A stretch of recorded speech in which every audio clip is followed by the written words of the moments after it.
ನಮಸ್ಕಾರ ಎಲ್ಲರಿಗೂ.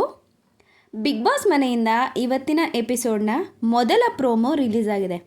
ಇದರಲ್ಲಿ ಒಂದು ಟ್ವಿಸ್ಟ್ ಕೂಡ ಇದೆ. ಆ ಟ್ವಿಸ್ಟ್ ಏನು ತಿಳ್ಕೊಬೇಕು ಅನ್ನೋದಾದರೆ ಪೂರ್ತಿ ವಿಡಿಯೋ ನೋಡಿ. ಹಾಗೆ ನನ್ನ ಚಾನಲ್ನ ಯಾರು ಸಬ್ಸ್ಕ್ರೈಬ್ ಮಾಡ್ಕೊಂಡಿಲ್ಲ ಸಬ್ಸ್ಕ್ರೈಬ್ ಮಾಡಿಕೊಂಡು ಸಪೋರ್ಟ್ ಮಾಡಿ.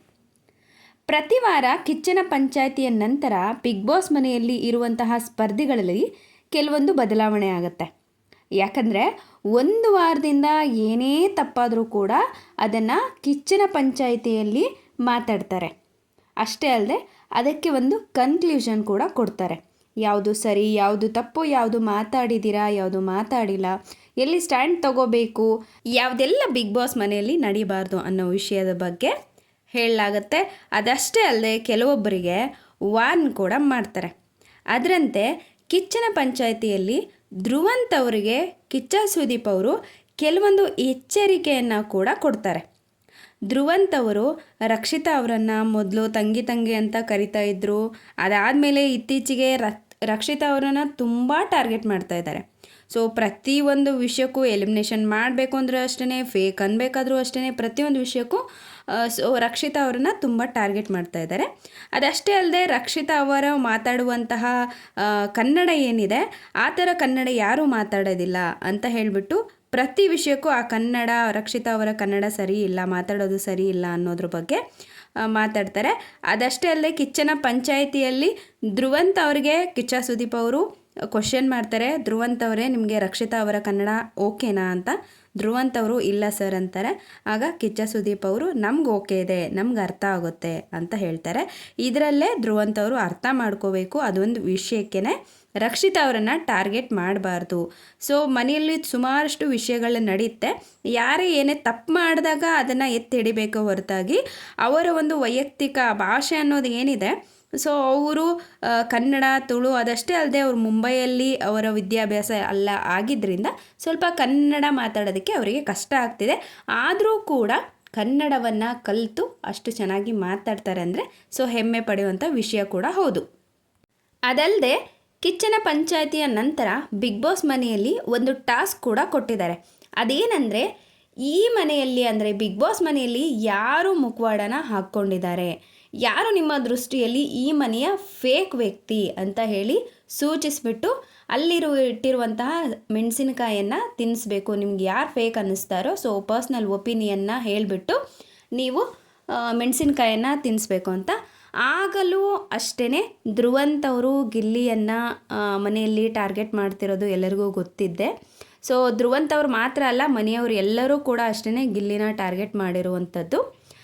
ಧ್ರುವಂತ್ ಅವರ ಪ್ರಕಾರ ಗಿಲ್ಲಿಯವರು ಫೇಕ್ ಮುಖವಾಡ ಹಾಕಿದ್ದಾರೆ.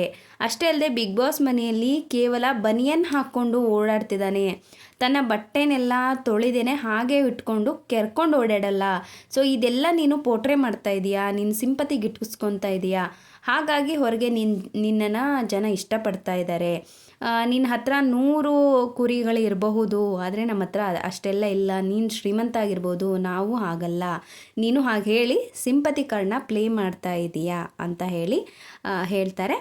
ಇದಾದಮೇಲೆ ಬಿಗ್ ಬಾಸ್ ಮನೆಯ ಕ್ಯಾಪ್ಟನ್ ಆಗಿರುವಂತಹ ಮಾಳು ಅವರು ಕೂಡ ಧ್ರುವಂತ್ ಅವರು ಫೇಕ್ ಅಂತ ಹೇಳ್ತಾರೆ. ಈ ಮನೆಯಲ್ಲಿ ಫೇಕ್ ಅನಿಸೋದು ನನಗೆ ಧ್ರುವಂತ್ ಅವರು ಪ್ರತಿಯೊಂದು ವಿಷಯಕ್ಕೂ ರಕ್ಷಿತಾ ಅವರನ್ನು ಟಾರ್ಗೆಟ್ ಮಾಡ್ತಿದ್ದಾರೆ, ಅವ್ರ ಮೇಲೆ ವಿಷ ಕಾರ್ತಿದ್ದಾರೆ ಅಂತ ನನಗೆ ಅನ್ನಿಸ್ತಾ ಇದೆ ಅಂತ ಹೇಳಿ ಧ್ರುವಂತ್ ಅವರಿಗೆ ನಮ್ಮ ಮಾಳು ಅವರು ಕೇಳ್ತಾರೆ. ಆಗ ಧ್ರುವಂತ್ ಅವರು, ನಾನು ಕೂಡ ಮಂಗಳೂರವನು, ಆದರೆ ನಾನು ಅವ್ರ ಥರ ಕನ್ನಡನ ಮಾತಾಡಲ್ಲ, ಅಷ್ಟೇ ಅಲ್ಲದೆ ಆ ಸೈಡ್ನವರು ಯಾರೂ ಕೂಡ ಆ ರೀತಿ ಕನ್ನಡನ ಮಾತಾಡಲ್ಲ, ನಿಮಗೆ ಗೊತ್ತುಂಟಾ ಗಾಯ್ಸ್ ಅಂತ ಈ ಥರ ಎಲ್ಲ ಮಾತಾಡಬಾರ್ದು ಅಂತ ಹೇಳಿ ಅವರು ಒಂದು ಮಾತಾಡುವಂತಹ ಪದವನ್ನು, ರಕ್ಷಿತಾ ಅವರು ಮಾತಾಡುವಂತಹ ಪದವನ್ನು ಇಲ್ಲಿ ಅದನ್ನು ತುಂಬ ಟೀಸ್ ಮಾಡೋ ರೀತಿಯಲ್ಲಿ ವಿಶ್ಲೇಷಣೆ ಮಾಡಿದ್ದಾರೆ. ಅದಷ್ಟೇ ಅಲ್ಲದೆ ಶನಿವಾರ ಮಾತ್ರ ಅವರಿಗೆ ಭಾಷೆ ತೊಂದರೆ ಆಗುತ್ತೆ. ಸುದೀಪ್ ಸರ್ ಬಂದಾಗ ಅವರಿಗೆ ಮಾತಾಡೋದಕ್ಕೆ ಮಾತೇ ಬರೋದಿಲ್ಲ. ಆದರೆ ಮನೆಯಲ್ಲಿ ಯಾರಾದರೂ ಜೊತೆಯಲ್ಲಿ ಜಗಳ ಮಾಡೋಕ್ಕೆ ಬಿಟ್ಟಾಗ ಅಥವಾ ಜಗಳ ಮಾಡ್ತಿರುವಾಗ ಮಾತ್ರ ಅವರಿಗೆ ಭಾಷೆ ಪ್ರಾಬ್ಲಮ್ಮೇ ಬರಲ್ಲ.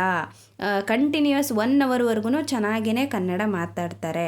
ಸೊ ಇವರು ಕೂಡ ಒಂದು ನಾಟಕೀಯವಾಗಿ ಫೇಕಾಗಿ ಇದ್ದಾರೆ, ಇವರು ಮುಖವಾಡ ಹಾಕ್ಕೊಂಡಿದ್ದಾರೆ ರಕ್ಷಿತಾ ಅವರು ಅಂತ ಹೇಳಿ ಧ್ರುವಂತ್ ಅವರು ಹೇಳ್ತಾರೆ.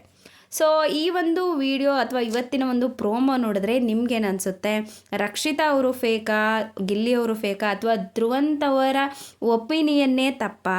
ಸೊ ನಿಮ್ಗೇನು ಅನಿಸುತ್ತೆ ಅನ್ನೋದನ್ನು ಕಮೆಂಟ್ ಮಾಡಿ. ಆದರೆ ಇತ್ತೀಚೆಗೆ ಧ್ರುವಂತ್ ಅವರು ಸ್ವಲ್ಪ ತುಂಬಾ ಅಗ್ರೆಸಿವ್ ಬಿಹೇವ್ ಮಾಡ್ತಿದ್ದಾರೆ. ಅವರು ಕೊಟ್ಟಂತಹ ಕಾರಣಗಳು ಸರಿನೋ ತಪ್ಪೋ, ಆದರೆ ಯಾವುದಕ್ಕೂ ಕೂಡ ಒಂದು ಕನ್ಕ್ಲೂಷನ್ ಕೊಡೋದಿಲ್ಲ ಅವರು. ಯಾವುದು ಸರಿ ಯಾವುದು ತಪ್ಪು, ನಾನು ಯಾಕೆ ನಿಮ್ಮನ್ನು ಬ್ಲೇಮ್ ಮಾಡ್ತಾ ಇದ್ದೀನಿ ಅಂತ ಬರೀ ಒಂದು ಭಾಷೆಯ ವಿಚಾರವಾಗಿ ರಕ್ಷಿತಾ ಅವರನ್ನು ತುಂಬ ಟಾರ್ಗೆಟ್ ಮಾಡ್ತಾ ಇದ್ದಾರೆ.